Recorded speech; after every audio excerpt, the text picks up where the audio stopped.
Aunty जी नमस्ते। नमस्ते बेटा, नमस्ते। कैसे हो? अब मैं ठीक हूँ, आप बताओ आप ठीक हो? मैं ठीक तो हूँ, थोड़ी सी चिंता ज़्यादा है मेरे को। क्यों? आजकल बहुत मतलब ये आदमी इतनी बदतमीजी कर रहे हैं ना कि कई बार सिर चकरा जाता है। क्या हो गया आपके साथ, कोई बात हो गई? मेरे साथ तो बात नहीं हुई।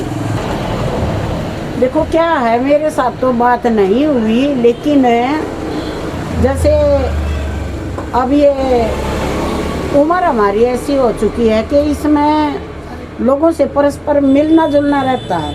हमें कि जैसे जिम्मेवारियां कम हैं, अब 60 साल से ऊपर जा चुकी, तो बच्चे अपने वेल सेटल हैं, तो इसलिए काम की जिम्मेवारी ना होते हुए किसी किसी से जैसे बोल चाल हो जाती है। तो कई पहले तो काम की चिंता होती थी, ज़्यादा समय हम लगा नहीं सकते थे कहीं बैठने।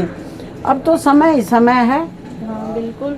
तो कई औरतें मतलब मिलती हैं, बैठते हैं, कई युवा भी मिलते हैं, बुजुर्ग भी मिलते हैं, लेकिन एक औरत ऐसी मिली कि क्या बताऊं। क्या हो गया? वो बोली, आंटी जी मेरे बच्चों ने वो कमाल कर दिया जो हमने सपने में भी नहीं सोचा था। अच्छा। मैं बोली, ये बेटी मेरे को भी बता।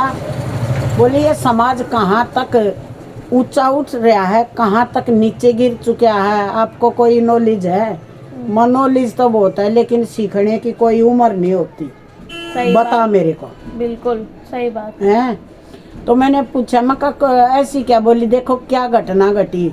अब ये औरतों को तो बदनाम कर देते हैं आदमी, लेकिन औरतों को इंसान कैसे बुद्धू बनाते हैं। और बच्चे आजकल के समझदार होने के फायदे बहुत हैं। ये फोन फान भी देखा है, और वैसे भी तो आजकल बच्चे समझदार। मैं फोन से क्या समझदार हो गई? तो बोली, सुन बात। मैं बोली, बता। बोले, मेरे 2 बेटे, एक 18 साल का, एक मतलब 18 से भी 1.5-2 साल छोटा, 2 से कम ही छोटा वो। और उन्होंने तो ये आजकल फोन पर कंसल्टेंसी चल रही है, तो उनने तो टाइम ले लिया कंसल्टेंसी वालों से इंक्वायरी करनी। बोले, हमारे पापा की इंक्वायरी करो।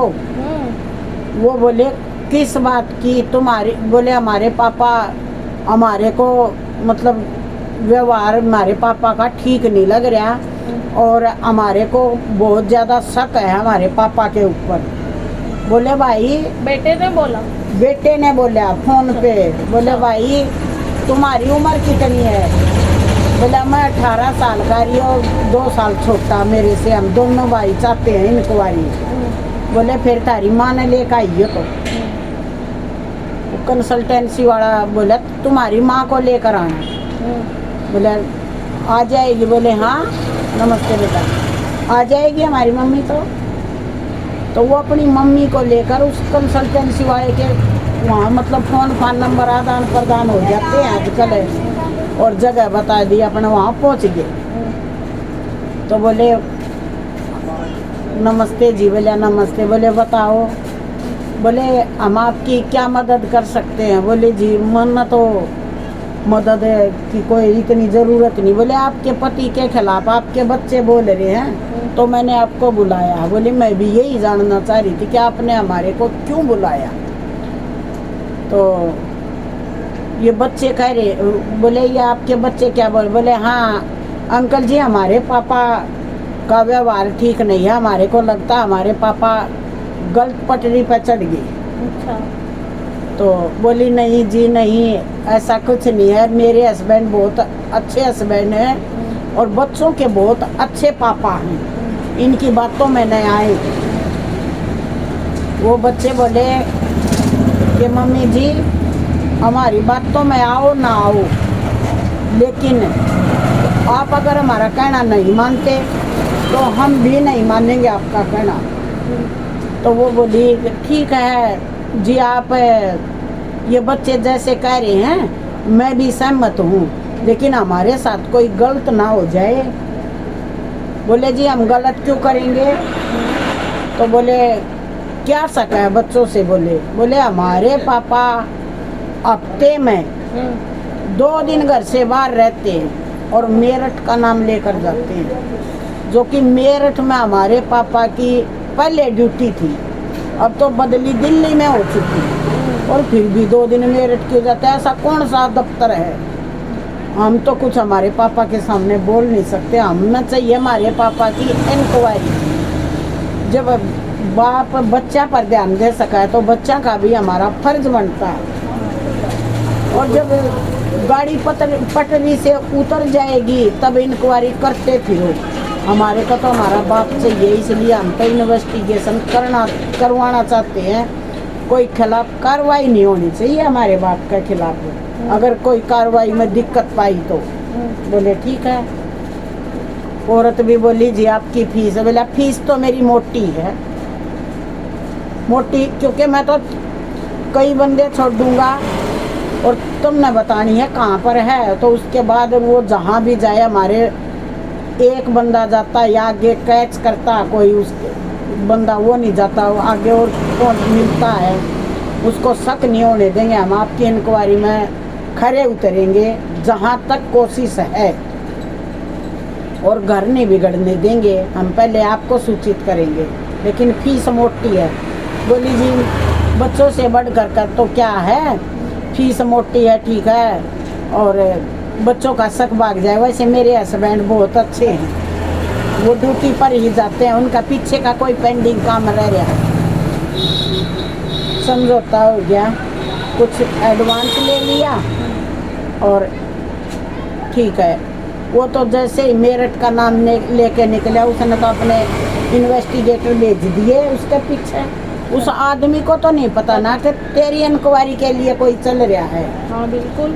वहाँ मेरठ तक वो एक पहुँचा, आगे पहुँचा, वो जिस बस में बैठा उसमें दूसरा बंदा पास बैठ लिया, और जहाँ भी वो रुका तो वो तो देहरादून रुका, और देखा था कोठी का सामने उसकी तो नेम प्लेट, उस आदमी की नेम प्लेट, और वह तो उसकी तो बीबी आई उसको लेने के लिए। अच्छा। और 2 बच्चे आए। कहानी में ट्विस्ट आ गया। हाँ 2 बच्चे आए तो अब देखो ये दिल्ली की घटना है या सच्ची, तो कोई नहीं, वो तो इन्वेस्टिगेटरों का तो काम ही होता। वो बस में जिस सीट पे बैठा आया तब वो पीछे जैसे भी धीरे धीरे उसका पता लगाते रहे कि भाई फाइनल हो जाए, इसके 2 बच्चे हैं और ऐसे ऐसे मकान है, इसके नाम की नेम प्लेट लगी हुई है वहाँ पर, और इसकी पत्नी है, और ये जाता ही जाता हफ्ते में 2 दिन, कभी सैटरडे संडे, कभी बीच में, तो मतलब ये फाइनल है। जाना तो जाना फाइनल। हाँ मतलब क्योंकि उसके बच्चों ने भी, देहरादून वालों ने भी शर्त रख दी पापा पर। अच्छा। कि आप हमारे साथ रहो, तो उसने सोचा कोई नहीं 5 दिन वहाँ 2 दिन तो इन बच्चों को भी दे सकता हूँ, नहीं तो ये बिगड़ जाएंगे, अब समझने लग गए हैं। तो भाई उसने उस औरत को बताया कि भाई तेरा आदमी ये कर रहा है, अब तो बता क्या करना है। बोली जी हो सका है थोड़ा बहुत सबका दायरा हो, हमारी कोठी हमारे को बताते ना हो, किराएदार हो। बोले उनसे बात करके देख लो। बोले ठीक है। तो उसने फिर उस आदमी से बात की, ना तो आदमी को बताया कि हम तेरे इन्वेस्टिगेटर हैं, और फिर उन्होंने उस औरत को बोल दिया था, बोले अब हमारा काम खत्म, अब हम तारा आगे न पीछे। बोले नहीं जी साथ रहना है। बोले ठीक है। फिर वही उसकी औरत ने बोला जी ये तो पक्की जानकारी होगी, अभी इसका तो पूरा पता निकालना ही पड़ेगा। बोली ठीक है। बोली जी मेरे आदमी को नहीं बताना, बोले नहीं बताएंगे। बोले कोई नहीं, काम बंद करो। ठीक है, बोला तुम आराम से रहो, और मेरी फीस तो मेरे पास आ ही चुकी है, और आगे कोई मेरी हेल्प की ज़रूरत हो तो बता देना। बोली ठीक है जी। फिर बोले अब आगे क्या करना है? बोली जी ये रोकना तो है, हकीकत का तो पता करना है। तो उसने फिर उस आदमी को रोका, इन्वेस्टिगेटरों ने वहीं पर। तब उसने बोला कि अब तेरे घर बताऊंगा मैं। तब उसने 2,000 के नोट की गड्डी दी। बोले ये लो। तब 2,000 के नोट थे, कोरोना का टाइम था, कोरोना हो क्या क्या था। बोले भैया हमने नहीं, ये गड्डी चाहिए। बोले ठीक है। बोले तो फिर ऐसा कर, हम तेरे घर नहीं बताएंगे, तू सुधर जा। बोले जी ठीक है। बोले अगर आगे से कंप्लेन मिली तो सीधा अदालत में है, तेरी नौकरी भी जाएगी। बोले जी ठीक है। फिर उसकी पत्नी को बोला कि तू इसका नंबर दिए मनाई अवगत है, दूसरा नंबर बदल ले तो, और भाई इसकी मेरे को बताना ये कहाँ जा का नाम लेके जा रहा है। जिस टाइम घर से चले तब बताना, 10-20 दिन में फ़ोन करती रहना। तब वो फ़ोन किया तो वो तो बिल्कुल कोई दिक्कत नहीं, उसने सब छोड़ दिया, और उनका घर टूटने से बच गया। उसने उनके साथ भी जैसे समझौता किया होगा ले देकर, और अपने बच्चों के साथ वो आराम से रह रहे हैं। आजकल ये फ़ोन सुविधा फायदे का काम भी बिल्कुल सही बात है। बिल्कुल। और इससे हमें क्या शिक्षा मिलती है कि बच्चों की हर बात को इग्नोर माँ को भी नहीं करनी चाहिए, और माँ पर शक है तो बेटे पे है। हाँ, माँ पर शक है तो बाप को भी इग्नोर नहीं करनी चाहिए। हाँ। क्योंकि हम बच्चों की इंक्वायरी करते थे अब तक, अब बच्चे माँ बाप की करने लग गए। अब सुधर जाओ बुजुर्गों, सुधर जाओ। ये जो 35-40 साल की उम्र है ना, बड़ी खतरनाक है। सही बात। हाँ, और 42-45 का होगा जरूरी तो नहीं है कि सिर्फ लड़के ही बिगड़े, आजकल औरत और आदमी सब बिगड़ रहे हैं। सब बिगड़ रहे हैं। जो समय पर सुबह का भूला शाम को आ जाए तो उसको भूला ना समझो। हर गलती की माफ़ी तो नहीं होती, एक आध की माफ़ी हो जाती है। बिल्कुल। आपको ये ताई ने बताया सुझाव कैसे लगे बेटी?